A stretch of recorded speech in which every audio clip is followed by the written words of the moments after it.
The winter of 1847 came to Thornwood Manor like a quiet thief, stealing the last warmth from the countryside and leaving in its place a crystalline kingdom of frost and shadow. And on the night of the Marquis's annual ball, the great house rose against the darkness like a jeweled crown set upon the frozen earth, its 100 windows blazing with candlelight that spilled golden across the snow-covered grounds where carriages lined the drive like dark beetles, waiting to disgorge their glittering passengers into the warmth within. Inside,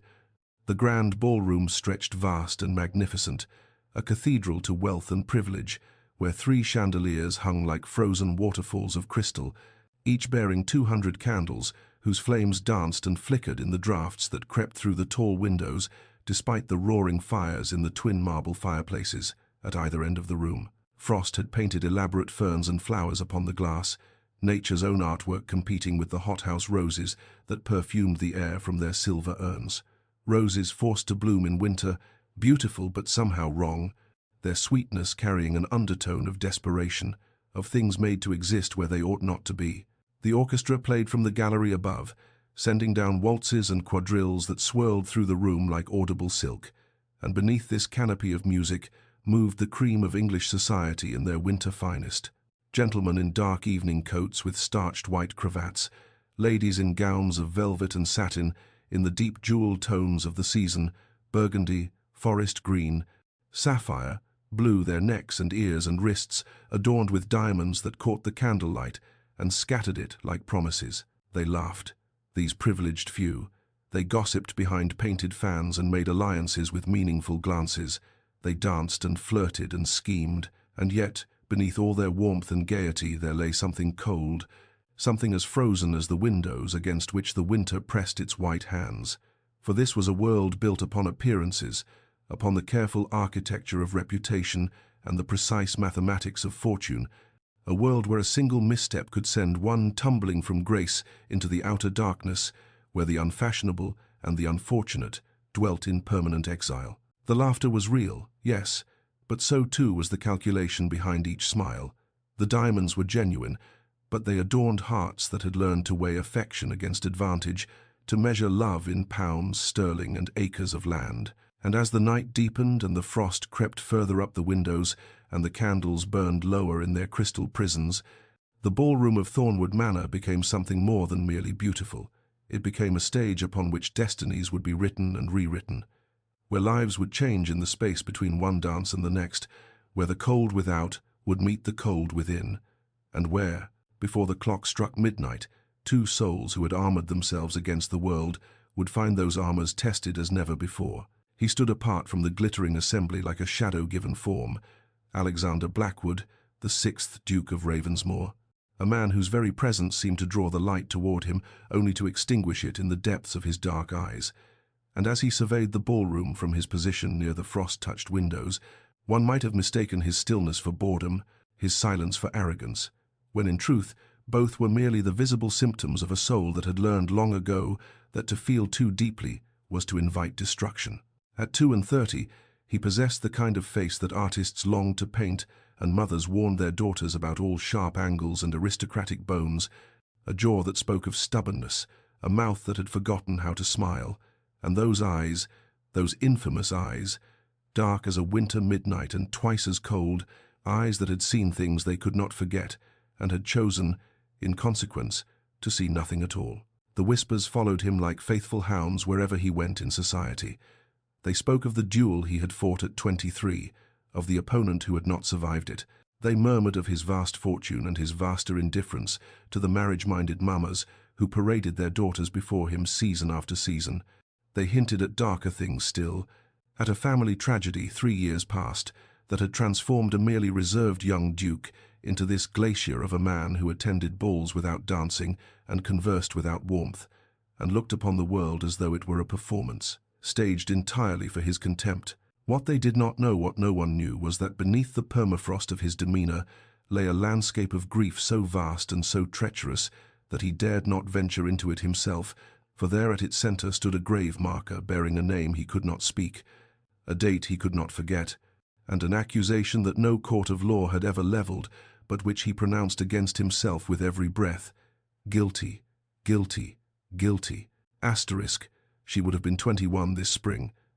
Asterisk, he thought, watching a young woman in a white gown laugh at her partner's jest, and the thought was a knife sliding between his ribs, with practiced ease, familiar now, almost welcome in its reliability. His sister Catherine had loved to dance, had lived for music and poetry, and the thousand small joys he had thought frivolous until the day she was no longer there to embrace them, and he had built his walls from the rubble of that loss, stone by stone, until the man he had once been, the man who could laugh, who could love, who could imagine a future worth having, lay entombed behind them as surely as Catherine lay beneath the cold earth of the family cemetery. The Marquess approached to offer pleasantries. Alexander responded with monosyllables precisely calculated to end the conversation. A hopeful debutante manufactured an introduction through her desperate mother.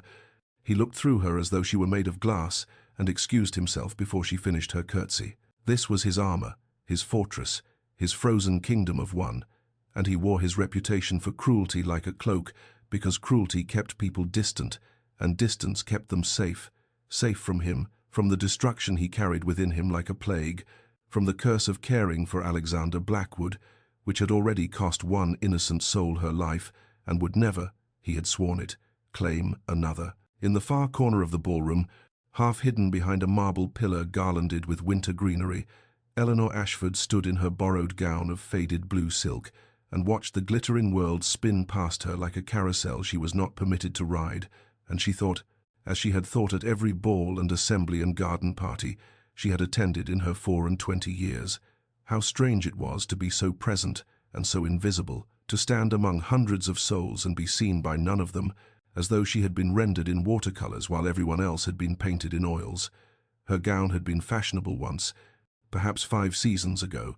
and her aunt's maid had done her best with needle and thread and desperate hope, but no amount of clever alteration could disguise the truth that Eleanor Ashford was poor in a room full of rich, plain, in a sea of beautiful, and utterly without the connections or fortune that might have compensated for either deficiency. She had learned long ago not to mind it, or rather, she had learned to tell herself she did not mind it, which was not quite the same thing, but served well enough on nights like this, when the music was lovely and the chandeliers cast their golden light, and she could pretend, for a few hours, that she was merely an observer by choice rather than by circumstance. Asterisk. There is freedom in invisibility, asterisk, she reminded herself, watching a diamond-draped countess sweep past without so much as a glance in her direction. Asterisk freedom, to see truly, to think clearly, to exist outside the cage of constant performance times, and yet, even as she formed the thought, she felt the familiar ache beneath it, the hunger she had never quite managed to starve, the longing to be seen, truly seen, not as a poor relation or a convenient companion or a cautionary tale of fortune's cruelty, but as herself, as Eleanor, as the woman who memorized poetry by candlelight and dreamed of Italy and believed, despite all evidence to the contrary, that somewhere in the vast machinery of fate there existed a place where she might matter. She had been pretty once, or so her mother claimed, before worry had sharpened her cheekbones and sleepless nights had painted shadows beneath her grey eyes, before the weight of her family's slow collapse had settled upon her shoulders and carved its history into the serious set of her mouth. But prettiness had never been her currency. In any case, her father had seen to that, gambling away her dowry before she was old enough to understand what dowries meant, leaving her with nothing to offer the marriage market but a quick mind, a quicker tongue, and a pride that refused to break, no matter how circumstances conspired to bend it. Her gaze drifted across the ballroom, cataloguing faces and futures as she always did, until it snagged upon a figure by the window, a tall man standing alone in a pool of shadow, his dark eyes scanning the room with an expression of such profound detachment that she felt, inexplicably, a kinship with him, this stranger who also stood apart, who also watched rather than participated, who also wore his isolation like a garment tailored precisely to fit. And she wondered, with the idle curiosity of the perpetually overlooked, what manner of walls he had built around himself, and whether they were fortress or prison, and whether he knew, as she was only beginning to suspect, that sometimes those two things were exactly the same. The touch upon her elbow came soft as a whisper but carried the weight of a death sentence, and Eleanor turned to find her aunt beside her, Lady Harriet Ashford, whose face had been painted with rouge and powder into a mask of desperate gaiety that could not quite conceal the terror flickering beneath. And in that moment, before a single word was spoken, Eleanor felt the familiar cold dread settle into her stomach like a stone dropped into still water, because she knew that expression, had learned to read it as a sailor reads storm clouds, and whatever was coming would not be survived easily. "We must speak," her aunt breathed, her gloved fingers tightening with an urgency that would leave bruises. "Privately, now, before it is too late," and she drew Eleanor deeper into the shadows behind the pillar, into a pocket of darkness where the candlelight could not reach, and the music became a distant, mocking memory. And there, with the frost blooming on the windows like flowers made of despair, Lady Harriet told her niece the truth that had been hidden from her for months. The debts had grown beyond all hope of repayment. The creditors would wait no longer. Her father's final shame, a forged signature on a document that could send him to prison and destroy what remained of the family name, had been discovered and was being held like a sword over all their heads. And her mother, dear fragile mother with her weak heart and weaker constitution, would not survive the scandal. The physicians had made that abundantly clear. The shock alone would kill her as surely as any blade. "There is only one path forward," Lady Harriet continued, her voice cracking like thin ice beneath too great a weight. "One chance, one hope, and it stands across this ballroom wearing black and looking as though he would rather be anywhere else in the world. The Duke of Ravensmore needs a wife. Eleanor, his solicitors have made inquiries. He must marry before the year is out or forfeit some provision of his inheritance. And he has rejected every diamond of the season, every beauty, every fortune, but perhaps a woman of intelligence rather than ornament, a woman who would not bore him or pursue him or expect what he cannot give." And Eleanor listened to her aunt weave this gossamer fantasy of salvation, while her heart turned slowly to ice within her chest, because she understood now what was being asked of her, understood that all her dreams of being seen, of mattering, of finding some small corner of the world where she might exist as herself, had been rendered irrelevant in the space of a single conversation, and what remained was only duty, only sacrifice, only the impossible task of capturing the attention of the coldest man in England before the clock struck midnight on her family's last hope. And she looked across the ballroom at that dark figure by the window, that shadow made flesh, and thought, so this is how it ends, not with poetry but with transaction, not with love but with necessity, and she felt something precious within her quietly surrender, some final flame of girlish hope extinguishing itself beneath the weight of what she must now become. She moved through the crowd like a woman walking toward her own execution, each step measured and deliberate, her heart hammering against her ribs with such violence that she half expected the other guests to hear it, to turn and stare at this pale creature in her faded gown, who dared to approach the dragon in his lair, and with every pace that closed the distance between herself and that dark figure by the window, Eleanor felt the weight of her family's fate pressing down upon her shoulders until she could scarcely breathe, until the glittering ballroom seemed to narrow and dim around her, leaving only the path forward and the man at its end. This Duke of Shadows who held her future in hands he did not even know, were outstretched. She paused at the edge of his solitude, close enough now to see the sharp line of his jaw, the way the candlelight caught in his dark hair, the absolute stillness of his posture that spoke not of peace but of vigilance, of a predator who had learned that the world held nothing worth pursuing and much worth avoiding. And for a moment her courage faltered, her voice died in her throat, and she thought, "Times I cannot do this. I am not brave enough, not clever enough, not anything enough, But then she remembered her mother's face, thin and grey against white pillows, remembered her father's trembling hands and broken pride, remembered that she was all that stood between her family and the abyss, and so she drew one shaking breath and spoke into the silence that surrounded him like a moat. "Your Grace, I wonder if you might."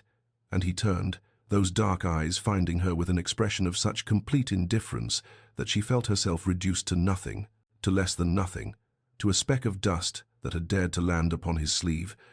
And his voice when it came was low and cold as the frost upon the windows, cutting through her half-formed request with surgical precision. "I wonder if you might spare us both the tedium of whatever scheme has driven you to approach me, miss." He paused, his gaze travelling over her plain gown, her unremarkable features, her obvious lack of fortune or connection. "Whoever you are, as I have neither the patience nor the inclination to participate in yet another transparent attempt at entrapment by yet another desperate family." The words struck her like blows, each one landing precisely where it would wound most deeply, and she felt the hot flush of humiliation climbing her neck, staining her cheeks, marking her as clearly as a brand. But somewhere beneath the shame, beneath the desperate terror of failure, something else stirred, something ancient and iron-forged, something that had survived her father's ruin and her mother's illness and 4 seasons of invisibility, something that refused, absolutely refused, to be dismissed so easily by a man who knew nothing of her, nothing of what she had endured, nothing of the cost of this moment. And so she lifted her chin and met those cold, dark eyes with a steadiness that surprised them both, and said, "Eleanor Ashford, Your Grace, and I assure you, I have no schemes, merely a foolish hope that even dukes occasionally remember their manners." A flicker of something surprise, perhaps, or the faintest ghost of interest crossed his features before the mask of ice resettled into place, and he regarded her for a long moment before speaking again. His tone unchanged, but his attention, she realized with a small shock, now fully upon her. "One dance, Miss Ashford, and then you will trouble me no further. That is the price of ending your obvious pursuit with dignity and tact." She accepted with a nod, her wounded pride wrapped around her like armor, and thought, asterisk, so this is how salvation begins, not with hope, but with humiliation, asterisk. The orchestra struck the opening notes of a waltz, and the Duke led her onto the floor with the air of a man performing an unpleasant duty, his gloved hand taking hers with no more warmth than if he had grasped a piece of marble. And yet, when his other hand settled upon her waist, when the music swelled and their bodies began to move in the ancient patterns of the dance, Eleanor felt something shift in the very air between them, some charge like the tension before a summer storm, and she became suddenly, acutely aware of every point where they touched, the pressure of his fingers against the small of her back, the heat of his palm bleeding through the thin silk of her glove, the mere inches of candle-lit air that separated his chest from hers, and she thought times this is dangerous, this awareness, this awakening asterisk, even as her feet followed his lead with a grace she had not known she possessed,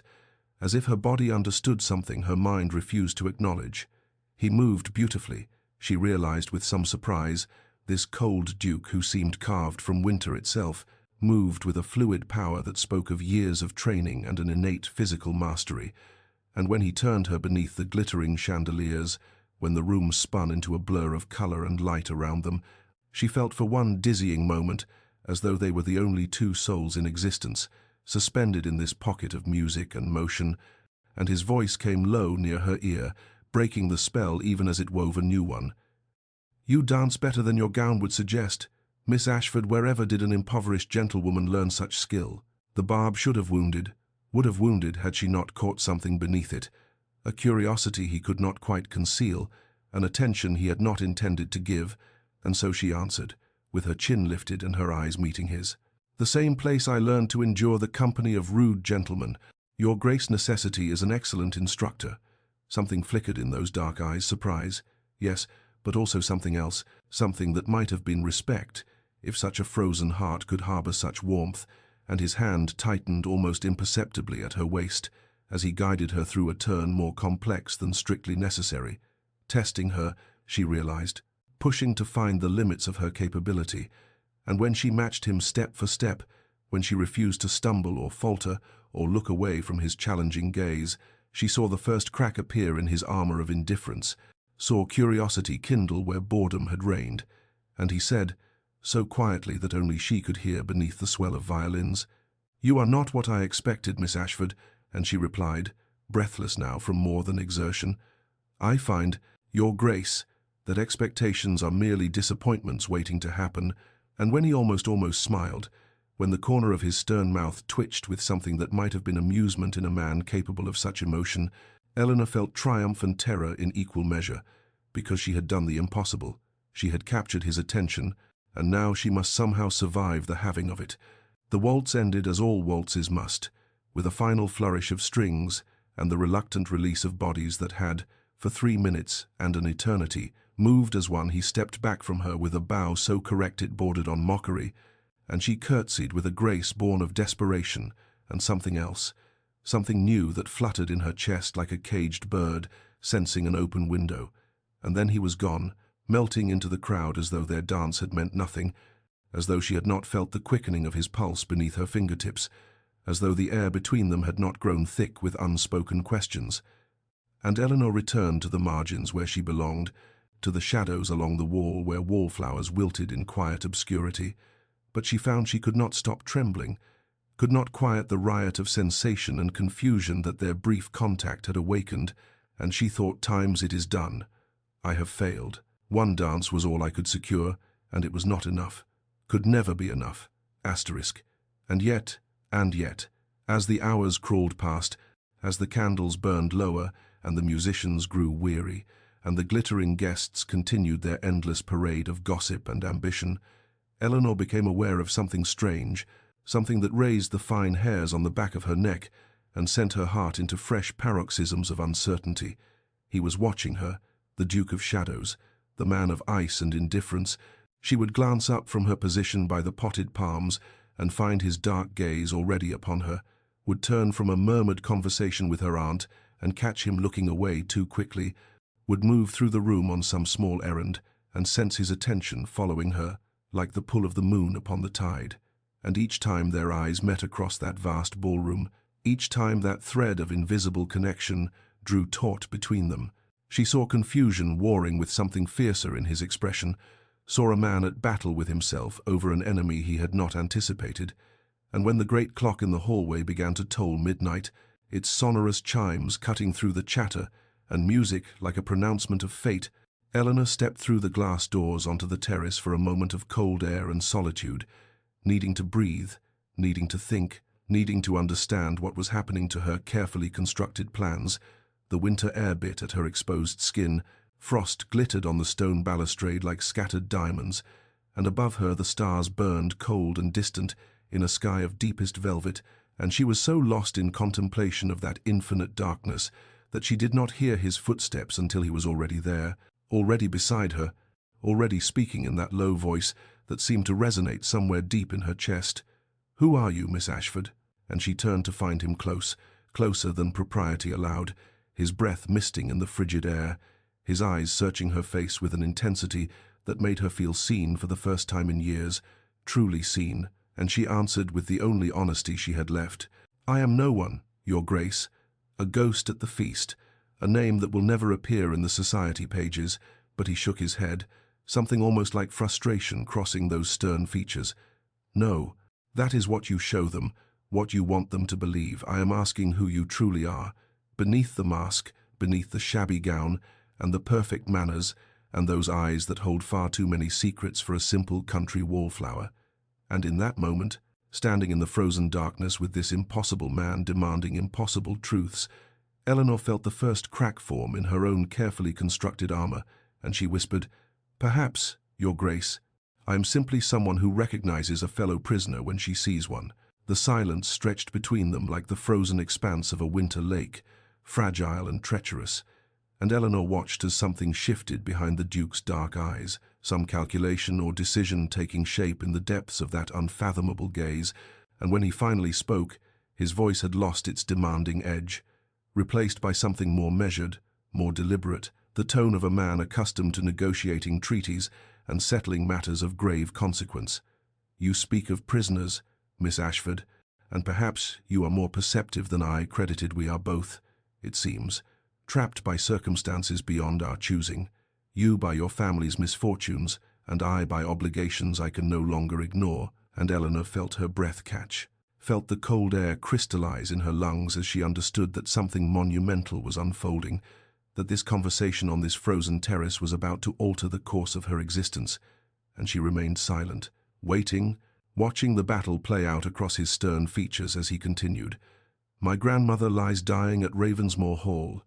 and her final wish, her demand, rather, for she has never learned to simply wish, is to see me wed before she departs this world. To know the title secured, the legacy continued, and I have resisted this pressure for 5 years, have refused every simpering debutante and calculating widow thrust before me, because He stopped, his jaw tightening, and Eleanor saw pain flicker across his face like lightning illuminating a darkened landscape before he mastered himself once more. Because I had no intention of ever binding another soul to mine, but circumstances, Miss Ashford, have a way of forcing our hands, and so I find myself in need of a wife, a practical arrangement, nothing more,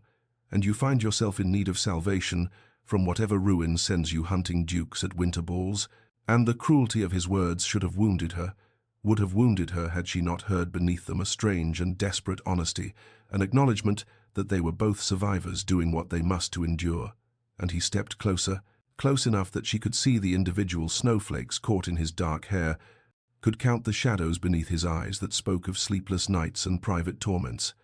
I am proposing an arrangement, Miss Ashford, a formal courtship leading to marriage, conducted with all propriety and public approval, your family's debts discharged, your mother's care secured, your reputation elevated beyond reproach, and in return, I receive a wife who expects nothing from me, no tender emotions, no romantic declarations, no claim upon a heart I no longer possess,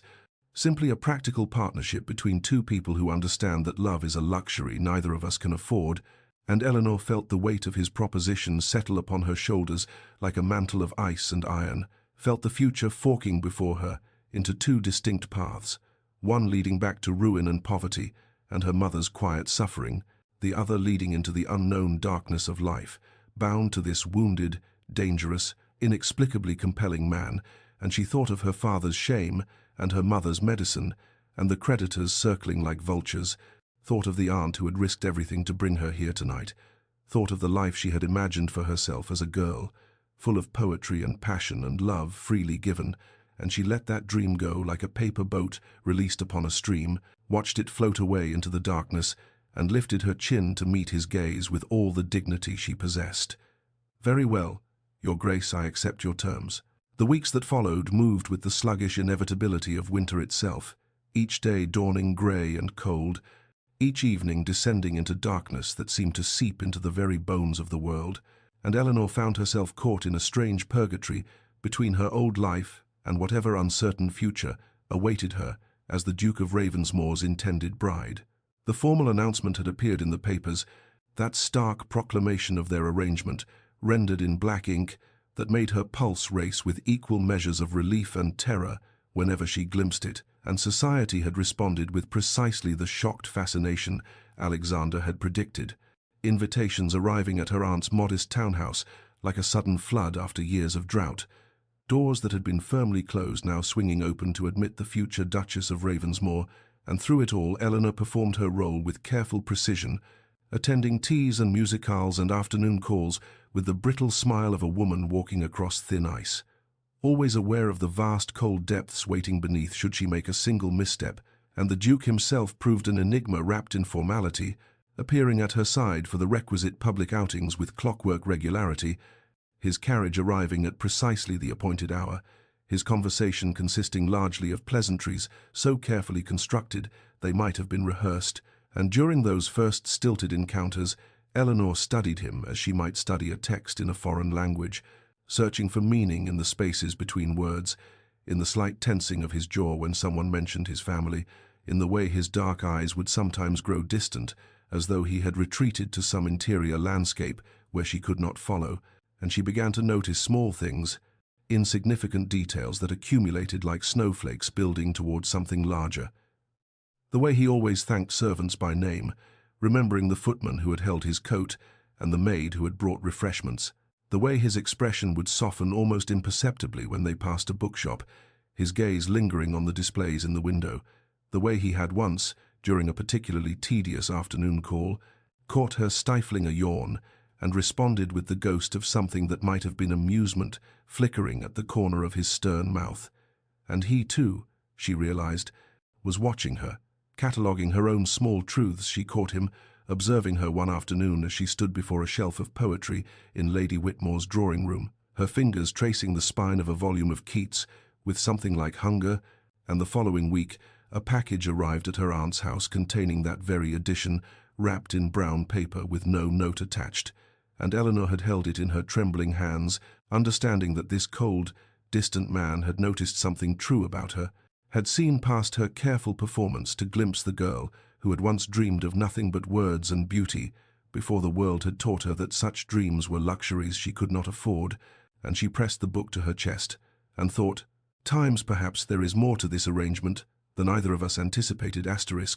And outside the window the winter wind howled on, but somewhere deep beneath the frozen ground, invisible and patient, seeds were beginning to stir. It happened on a morning when February's grip had begun to loosen, when the first tentative suggestions of thaw sent rivulets of snowmelt trickling down window panes, and the air carried something almost like the memory of warmth, and Eleanor had ventured out alone to walk in the small park near her aunt's townhouse, craving solitude and the simple pleasure of movement, after too many hours spent in drawing rooms, performing the role of eager bride-to-be. And she had wandered further than she intended, her thoughts drifting like the scattered clouds overhead, when she found herself at the edge of the old churchyard that bordered the park's eastern boundary, a place of ancient stones and winter-bare trees and silence so profound it seemed to hum against her ears. And it was there, among the weathered monuments, to lives long concluded, that she saw him, Alexander, the Duke of Ravensmore, her betrothed, that man of ice and iron who had never once in their weeks of formal courtship allowed her to glimpse anything beyond his carefully constructed facade, and he was kneeling in the frozen grass before a white marble angel, his dark head bowed, his shoulders curved inward, as though he were trying to contain something too vast for his body to hold, and Eleanor's breath stopped in her throat as she understood with sudden, devastating clarity that she was witnessing something never meant for other eyes, something private and sacred and raw, and she should have turned away, should have retreated silently back the way she had come, but her feet remained rooted to the frost-hardened earth as she watched this proud, cold man press his gloveless hand against the marble, as though he could somehow reach through stone to touch whatever lay beneath. And then he spoke, his voice carrying across the still air in fragments. She could barely discern, "Forgive me, and should have been there, and never meant." And the grief in those broken words was so acute, so utterly unguarded, that Eleanor felt tears prick her own eyes, felt her heart crack open with a compassion she had not known she possessed for this impossible man,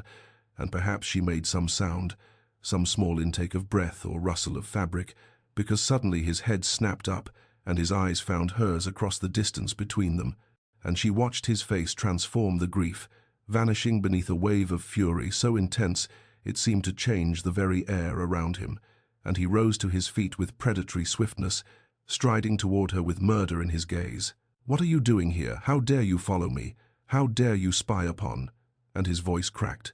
actually cracked, and Eleanor stood her ground, though every instinct screamed at her to flee, and she said quietly,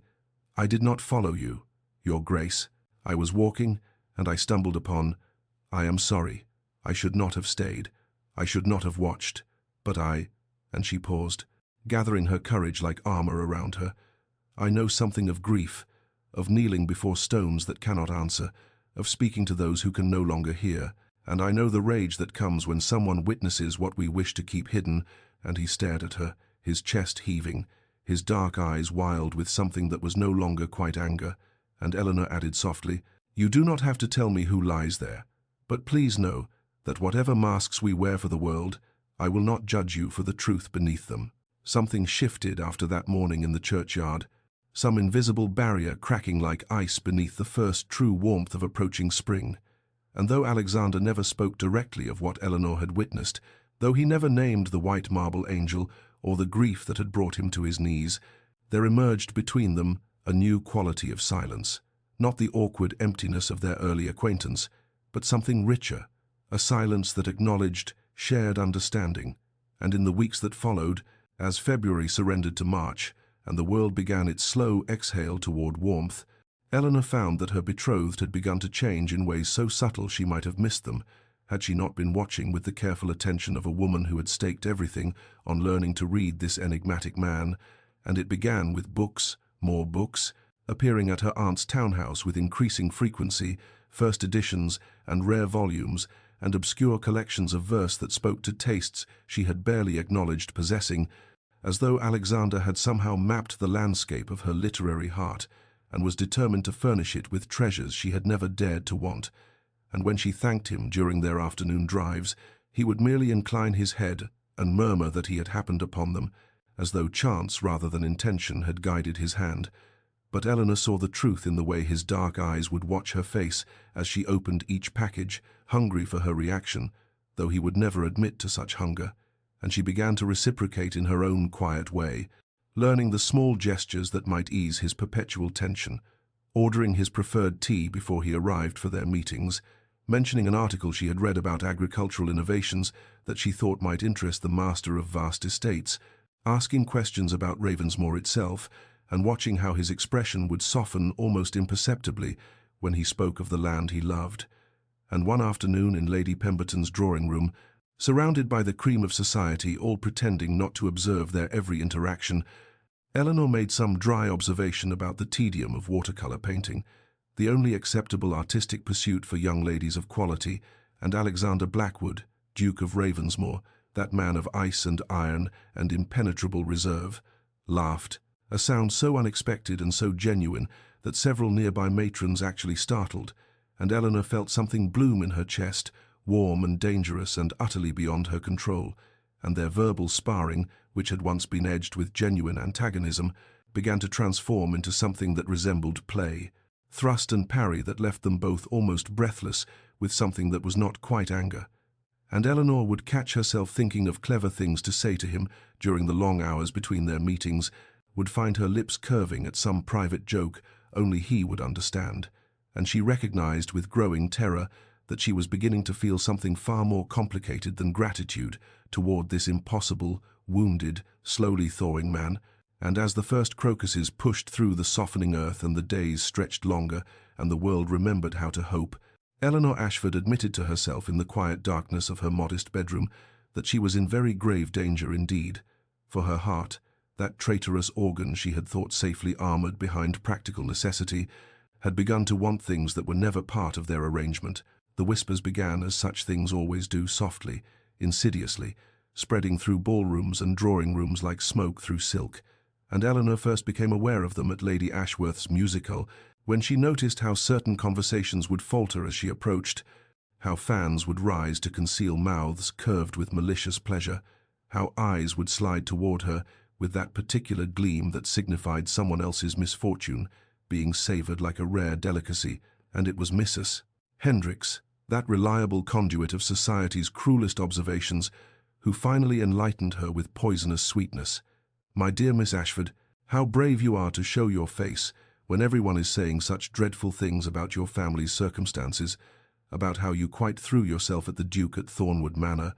about how your father's debts are so extensive that you had no choice but to pursue a man so far above your station," and Eleanor felt the blood drain from her face, even as she forced her expression to remain serene,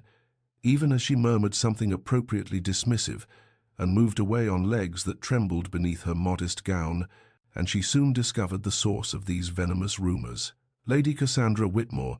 golden-haired and exquisite, and possessed of a dowry that could purchase small kingdoms, who had apparently set her sights upon the Duke of Ravensmoor long before Eleanor had stumbled into his orbit, and who now regarded Eleanor with the kind of hatred that beautiful women reserve for those who have stolen what they consider rightfully theirs. And as if the whispers were not torment enough, there appeared suddenly in Eleanor's sphere a new complication in the form of Lord Sebastian Ashworth, charming and handsome, and possessed of an easy smile that seemed designed to make women forget their better judgment, and he began to pay Eleanor particular attention, seeking her out at every gathering, showering her with compliments that felt like honey poured over something rotten, and Eleanor understood with weary clarity that his interest was not genuine, but rather calculated to provoke the Duke, to test the strength of their arrangement, to create scandal where scandal would wound most deeply. And she watched Alexander observe these developments with an expression that had grown increasingly thunderous, watched his jaw tighten when Lord Ashworth bent too close to her ear, watched his hands clench into fists when Lady Cassandra would sweep past with some cutting remark disguised as concern, and one evening, after Lord Ashworth had been particularly persistent in his attentions, Alexander materialized at Eleanor's side with such sudden intensity that she actually startled, and he said in a voice pitched low enough that only she could hear, "That man will not speak to you again. And there was something in his tone, something possessive and protective, and utterly at odds with their supposedly practical arrangement, that made Eleanor's heart stutter in her chest, and she found herself saying, "I am quite capable of managing unwanted attention, Your Grace." And he looked at her with those dark eyes that had begun to haunt her dreams, and replied, "I have no doubt of your capabilities, Miss Ashford, but you should not have to manage alone." And in that moment, surrounded by whispers and warnings and the weight of society's judgment, Eleanor understood that whatever walls remained between them were crumbling faster than either of them had anticipated. The spring ball at Hartwick House arrived on an evening when the air itself seemed heavy with promise, when the first true warmth of the season had coaxed open the gardens and filled the ballroom with the fragrance of lilacs and something sweeter, something that whispered of new beginnings, and Eleanor stood at the threshold of that glittering chamber in a gown of pale blue silk, a gift from Alexander that she had initially refused and then accepted when she saw something in his expression that looked almost like hope, and she felt the weight of every gaze that turned toward her, felt the whispers that followed her like shadows. But tonight, for reasons she could not quite name, she found she did not care. For tonight Alexander Blackwood stood across the room watching her with an intensity that made her breath catch, and her pulse quicken, and her carefully constructed composure threatened to crumble entirely, and when he crossed the floor toward her, the crowd seemed to part before him like water before a ship's prow, and he extended his hand without a word, without the formal request that propriety demanded, simply held out his hand as though he had every right to claim her, as though there had never been any question that she would place her fingers in his, and she did. God help her, she did. And he led her onto the dance floor as the orchestra began a waltz, and this time everything was different, for his hand at her waist was not merely correct but possessive, his fingers threading through hers with an intimacy that sent heat blooming through her entire body. And when she looked up into his dark eyes, she saw something there that stole her voice, something raw and hungry and desperate that he was no longer entirely able to conceal, and they moved together as though they had been dancing this way for centuries, as though their bodies had always known this rhythm, and he said quietly, "They are all watching," and she replied, "I know," and he said, "Does it trouble you?" And she answered, "It should," and something flickered across his face, something that might have been amusement or might have been triumph, and he pulled her slightly closer than was proper, close enough that she could feel the heat of him through the layers of silk and linen that separated them, and he murmured against her hair, "You are magnificent, Eleanor Ashford," and her name in his mouth, her Christian name, spoken with such rough tenderness, undid something within her, some final defense she had not even known she was maintaining, and she whispered back, "Alexander," just his name, nothing more, but she felt the shudder that ran through him at the sound of it, felt his hand tighten at her waist, and around them the world continued to turn. The candles continued to glitter, the gossips continued to observe and judge and speculate, but Eleanor was aware of none of it, aware only of this man who had demanded one dance and somehow claimed everything. And when the music finally faded and they stood together in the sudden silence, neither of them moved, neither of them stepped back into the safe distance that propriety required, and Eleanor understood with crystalline clarity that they had crossed some invisible threshold from which there could be no retreat, and the terror of that knowledge was matched only by the desperate, undeniable joy. It was Lady Cassandra Whitmore, of all people, who delivered the blow that would shatter Eleanor's fragile happiness, approaching her at a garden party 3 days after the spring ball, with a smile that glittered like broken glass and a voice pitched to carry just far enough, saying, "I do hope you know what you are getting yourself into, Miss Ashford, marrying a man who killed his own sister," and Eleanor felt the words strike her like physical blows, felt the ground shift beneath her feet, even as she maintained her composure and replied coolly, "I have no idea what you mean," but Lady Cassandra's smile only widened as she continued, "Oh, but surely he has told you about poor Lady Charlotte, how she begged him to take her to London for the season,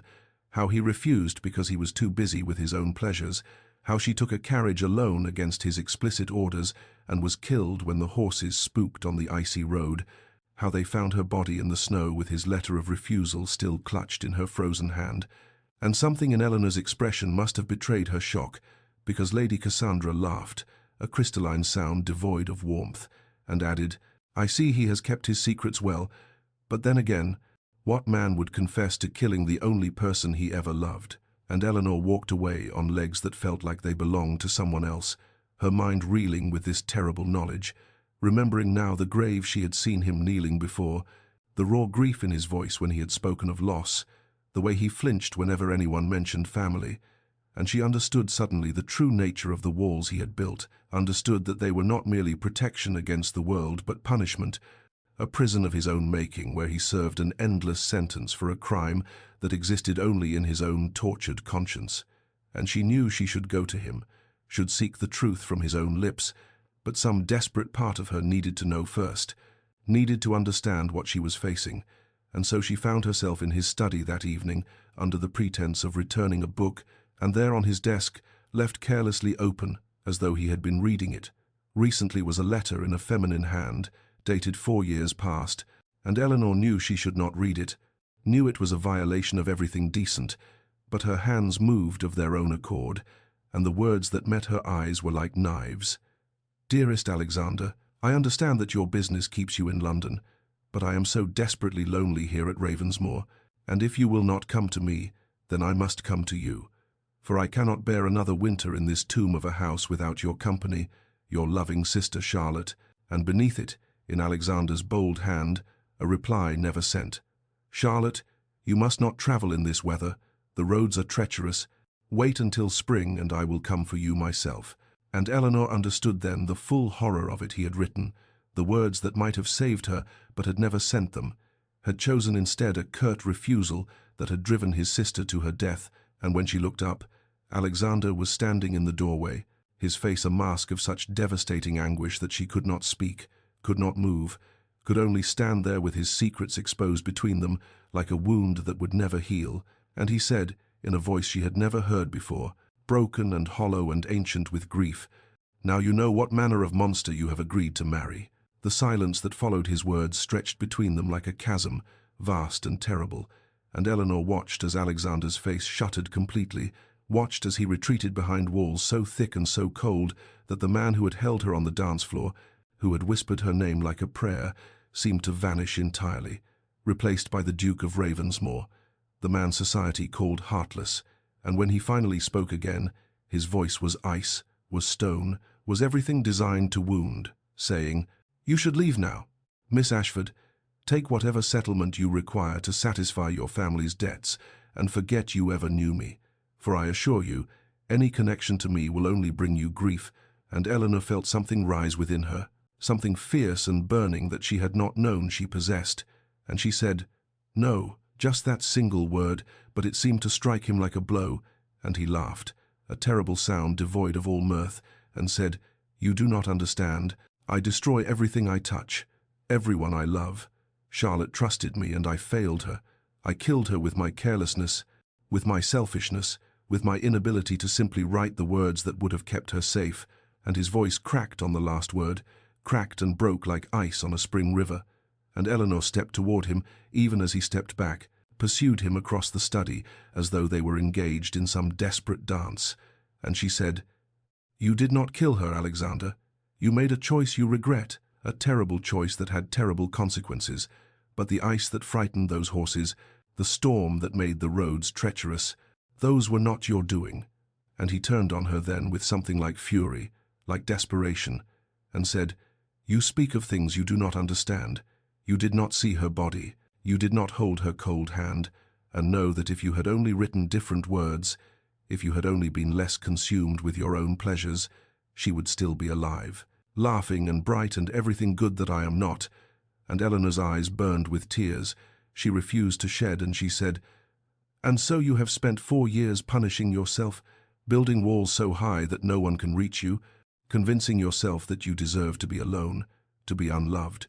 to suffer eternally for a single moment of failure." And something flickered across his face, something raw and wounded and desperately young, and he said, "You should hate me, you should fear me. Why do you not run from me like everyone else?" And Eleanor stood her ground, stood in the center of his study with the letter still clutched in her trembling hand, and she said words that cost her everything, words that left her as exposed and vulnerable as he was. "Because I love you, you impossible, infuriating, self-destructive man. I love you, and I will not let you push me away. I will not let you use your guilt as a shield against the possibility of happiness." And Alexander stared at her as though she had struck him, as though she had reached into his chest and seized his heart. And for one endless moment Eleanor thought she had broken through, but then his expression hardened, and he said in a voice of perfect, terrible calm, "Then you are a fool, Eleanor Ashford, and I will not be responsible for destroying you too." And he walked past her and out of the room, leaving her standing alone among his secrets, her declaration of love hanging in the empty air like the final note of a song no one had asked to hear. The hours that followed Alexander's departure stretched before Eleanor like a vast and trackless wilderness, and she remained standing in his study long after the sound of his footsteps had faded, long after the candles had guttered low and the fire had collapsed into embers, her mind a tempest of conflicting thoughts, and her heart a battlefield where fear and love waged their ancient war. And when at last she moved, it was as though her body belonged to a stranger, carrying her through the darkened corridors of Ravensmoor to the small guest chamber she had been given during her visits, and there, in the cold quiet of the night, she sat upon the window seat and stared out at the moonlit gardens and asked herself the question that had haunted her since childhood, the question she had never had the courage to answer. What do you truly want, Eleanor Ashford? Not what your family needs, not what society expects, not what duty demands, but what does your own wounded heart desire? And the answer that rose within her was terrifying in its simplicity, terrifying because it meant risking everything, meant opening herself to pain that could destroy her far more thoroughly than poverty or scandal ever could. For she wanted him, wanted Alexander Blackwood with all his shadows and his grief and his terrible conviction that he was unworthy of love, wanted to spend her life proving to him that redemption was not something to be earned through suffering, but something to be accepted through grace. And yet even as this truth crystallized within her, she felt the old fears stirring, the fears that had kept her small and silent and invisible for so many years, the voice that whispered she was not enough, could never be enough, that a plain and penniless wallflower had no business loving a duke, no right to believe she could heal wounds that had festered for years. And she remembered her father's face when the creditors came, remembered her mother's illness and her aunt's desperate machinations, remembered all the ways she had learned to make herself less, to want less, to expect nothing so that she could never be disappointed, and she understood suddenly that Alexander was not the only one who had built walls, not the only one who used armor to protect a heart too tender for the world's cruelties, and the recognition struck her with the force of revelation, for she had told him he was using guilt as a shield, and yet was she not using duty the same way, hiding behind obligation and necessity so that she never had to admit she wanted something for herself, never had to risk the devastating vulnerability of reaching for happiness and finding it beyond her grasp? And as the first pale light of dawn began to creep across the horizon, painting the sky in shades of rose and gold, Eleanor felt something shift within her, something fundamental and irreversible, and she made a choice that terrified her more than anything she had ever done, more than approaching the Duke at that first ball, more than agreeing to his cold proposition, more than confessing her love to a man determined to reject it. She chose to fight, not with anger or demands, but with the quiet, fierce persistence of spring breaking through frozen ground, and she rose from the window seat with a new resolve burning in her chest,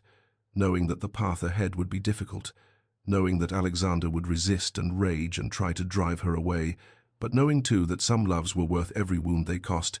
and that she would rather spend a lifetime being pushed away by a man she loved than accept a safe and colorless existence without him. She found him 3 days later, 3 days during which she had refused to leave Ravensmoor despite his absence, despite the servants' pitying glances and her aunt's increasingly frantic letters demanding to know what had transpired. 3 days during which she had haunted the halls of his ancestral home like a ghost herself, waiting and praying and holding fast to the resolve that had crystallized within her on that long and sleepless night. And when at last Alexander returned, he looked as though he had not slept at all, his dark hair disheveled and his jaw shadowed with stubble, and his eyes bearing the hollow look of a man who had fled his demons only to discover they travelled with him wherever he went, and Eleanor intercepted him in the great hall before he could retreat to some distant corner of the estate, stepped directly into his path, with her heart hammering against her ribs and her hands trembling at her sides, and he stopped short at the sight of her, something flickering across his ravaged features that might have been hope or might have been despair, and he said in a voice rough with exhaustion, "You are still here," and she said, "I will always be here," and he closed his eyes as though her words caused him physical pain and said, "Eleanor, I have given you every reason to leave. I have shown you the blackness of my soul. I have told you I will destroy you. Why do you persist in this madness?" And Eleanor stepped closer, close enough to see the fine lines of suffering around his eyes and the way his hands clenched at his sides as though he was fighting the urge to reach for her. And she said, "Because I have a confession to make, one I should have made long ago if I had possessed the courage." And she took a breath that felt like stepping off a cliff into unknown darkness and said, "When I first agreed to your arrangement, I told myself it was for my family, for duty, for survival, and perhaps it was, but somewhere in the weeks that followed, somewhere between the books you brought me and the almost smiles I earned, and the way you looked at me, as though I was the first real thing you had seen in years, everything changed. And I am not marrying you for money, Alexander. I am not marrying you for security or to satisfy family obligation, or because I have no other choice. I am marrying you because when I imagine a life without you in it, the world turns grey and cold and utterly without meaning. I am marrying you because I love you. Not the Duke of Ravensmoor, but Alexander Blackwood, the man who carries guilt like a stone around his neck, the man who is so terrified of love that he would rather be alone forever than risk another loss. And I know you will try to push me away again. I know you will tell me I am foolish and that you will ruin me. But I am done being small and silent and invisible. I am done hiding behind duty when the truth is so much simpler and so much more terrifying." And Alexander stared at her with something breaking open behind his eyes, and his voice was barely a whisper when he said, "You cannot mean this." And Eleanor reached up and laid her palm against his cheek, feeling the roughness of stubble beneath her fingertips and the way he trembled at her touch. And she said, "I have never meant anything more in my entire life." And she watched as the last of his resistance crumbled, watched as the walls he had built over 4 long years of grief came tumbling down like a fortress before a siege of patience and unwavering love. And Alexander made a sound that was half sob and half prayer, and pulled her into his arms and buried his face in her hair, and held her as though she was the only solid thing in a world that had lost all meaning, and against her temple he whispered, "I do not deserve you." And Eleanor held him just as tightly and whispered back, "Then let me love you until you believe you do." They stood there in the great hall for what felt like an eternity, wrapped in each other's arms, as the morning light streamed through the tall windows and painted golden patterns across the ancient stone floor. And when at last Alexander lifted his head and looked down at Eleanor, his eyes were red-rimmed but clear, clearer than she had ever seen them, as though some terrible fog had finally lifted from his soul, and he said, "Come with me. There is something I need to show you, something I need to tell you properly." And he took her hand and led her through the corridors of Ravensmoor until they reached a part of the house she had never seen, a wing that had clearly been closed off for years, dust motes dancing in the shafts of light that penetrated the heavy curtains, and he pushed open a door to reveal a room that had obviously belonged to a young woman, preserved exactly as it must have been 4 years ago, watercolors still pinned to the walls, and books still stacked beside the bed, and a half-finished embroidery still stretched in its frame by the window. And Alexander's voice was soft as he said, "This was Cecily's room. I have not allowed anyone to enter since the day she died, not even the servants to clean. I thought if I kept it exactly as she left it, then some part of her would remain. But I understand now that I was not preserving her memory. I was preserving my guilt, keeping it fresh and sharp so I could punish myself with it every day."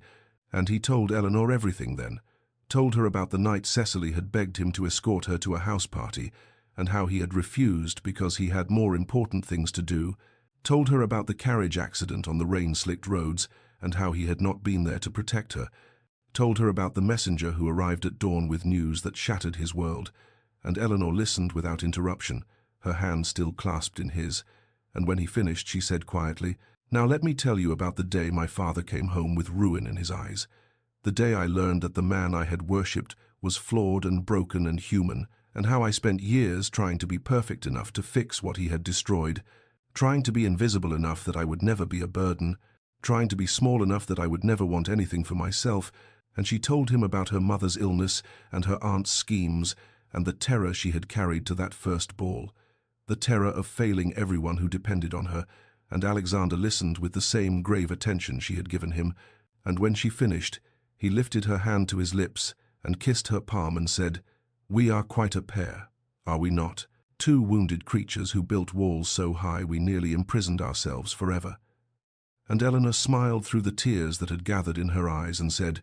"But walls can be dismantled, stone by stone, and prisons can become homes if we are brave enough to let the light in." And Alexander pulled her close once more and whispered against her hair, "Stay with me, Eleanor, not because of any arrangement, not because of duty or obligation, but because I love you, because I have loved you since you looked at me across that ballroom and refused to be afraid. Stay with me and teach me how to live again." And Eleanor lifted her face to his and said simply, "Always." 3 years had passed since that morning in Cecily's room, 3 years that had transformed Ravensmoor from a mausoleum of grief into something it had perhaps never been, even in its finest days, a home alive with warmth and laughter and the particular chaos that accompanies small children. And on this particular autumn afternoon, Eleanor stood at the window of the nursery, watching the leaves drift golden and crimson across the grounds, while behind her 2-year-old Catherine attempted to stack wooden blocks into towers that her infant brother James seemed determined to topple from his position on the carpet, his chubby hands reaching with gleeful destruction toward his sister's careful constructions. And Eleanor smiled at the familiar sounds of Catherine's indignant protests and James's delighted gurgling, sounds that filled the spaces of this ancient house like music. And she thought of how different everything was now, how the corridors that had once echoed with emptiness now rang with the patter of small feet and the endless questions of a curious toddler, and the warmth of a family knitting itself together day by ordinary day. And as if summoned by her thoughts, Alexander appeared in the doorway, still bearing traces of the estate business that had occupied his morning, but with his cravat loosened and his severe expression softening. The moment his eyes found his children, and Catherine abandoned her blocks immediately and ran to him crying, "Papa," with the absolute confidence of a child who has never known anything but adoration, and Alexander swept her up into his arms and pressed a kiss to her dark curls, so like his own, and carried her to where Eleanor stood, his free hand finding the small of his wife's back with the easy intimacy of long familiarity, and he said quietly, "I found something today, in the attic, my mother's old journals from when Cecily and I were young." And Eleanor heard what he did not say, heard the significance of a man who could now speak his sister's name without flinching, who had learned to hold grief and joy in the same heart, without one consuming the other. And she leaned into his warmth and said, "Will you read them to me tonight?" And he nodded and looked out at the autumn landscape and said, "She would have loved you. You know, she would have loved all of this." And Eleanor reached up to touch his cheek, that gesture that had become their private language, and said,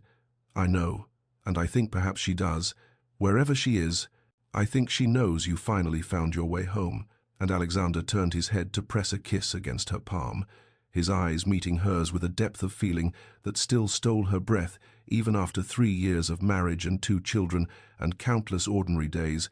And Catherine chose that moment to demand attention by grabbing her father's face between her small hands and announcing that she was hungry. And James began to fuss for his mother, and the intimate moment dissolved into the beautiful mundane chaos of family life. And yet as Eleanor gathered her son into her arms and watched Alexander carry their daughter toward the door, already negotiating about biscuits before supper, she felt her heart swell with a gratitude so profound it bordered on reverence, for she had walked into a winter ballroom expecting nothing but duty and sacrifice, and had somehow found her way to this, to autumn light and children's laughter, and a love that had grown stronger for having been tested, and she understood at last that the coldest winters always give way to spring, if only we have courage enough to wait for the thaw. Dear listener, as we draw the curtains closed on this tale of frost and thaw, of walls built high and love patient enough to scale them, perhaps you find yourself thinking of the barriers in your own heart, the fortifications you have constructed stone by careful stone against the possibility of pain. And if so, I would ask you to consider what you have witnessed here, how a man so consumed by guilt that he had forgotten how to feel anything but cold, chose punishment over healing, because punishment felt deserved, while healing felt like betrayal, how a woman so accustomed to invisibility that she had forgotten her own worth, nearly sacrificed herself on the altar of duty, before discovering that she too deserved to be seen and cherished and loved, and perhaps you recognize something of yourself in their struggle. Perhaps you too have stood in ballrooms, both literal and metaphorical, wearing masks so carefully crafted that you have forgotten the face beneath. Perhaps you too have convinced yourself that the walls protecting you from pain are also protecting others from the burden of knowing you. But here is the truth that Eleanor and Alexander discovered through their long winter of the soul. The walls we build from grief and shame and fear do not protect us. They imprison us. They keep out not only pain but also joy, not only rejection but also acceptance, not only the risk of love but also its incomparable reward. And yes, to lower those walls is to invite vulnerability, to stand exposed before another human heart, with all your wounds visible and all your imperfections on display. But it is also to discover that you are not alone in your brokenness, that every soul carries its secret griefs and hidden shames, and that the bravest thing we can do is not to pretend we are whole, but to offer our fractured selves to another and trust them to hold us gently. So if there is someone in your life who stands behind their own fortress of solitude, someone whose coldness you suspect masks a deeper pain, I would encourage you to be patient, to be present, to offer not judgment but understanding, for you cannot force another person to lower their walls. You can only demonstrate through your constancy that safety exists beyond them. And if it is you who stands imprisoned behind stone of your own making, then know this: it is never too late to begin the slow work of dismantling what you have built, never too late to reach one trembling hand through the gap and allow another to take it. The ice that seems so permanent is only water waiting to remember how to flow, and spring comes even to the coldest hearts if we have courage enough to let it in. So go gently into whatever remains of your day. Carry with you the knowledge that transformation is possible, that love is patient, that even the Duke of Shadows found his way into the light, and may you find warmth waiting wherever you least expect it. May you have the courage to dance when the music begins. And may you rest tonight in the quiet certainty that you too are worthy of the kind of love that thaws every frozen thing.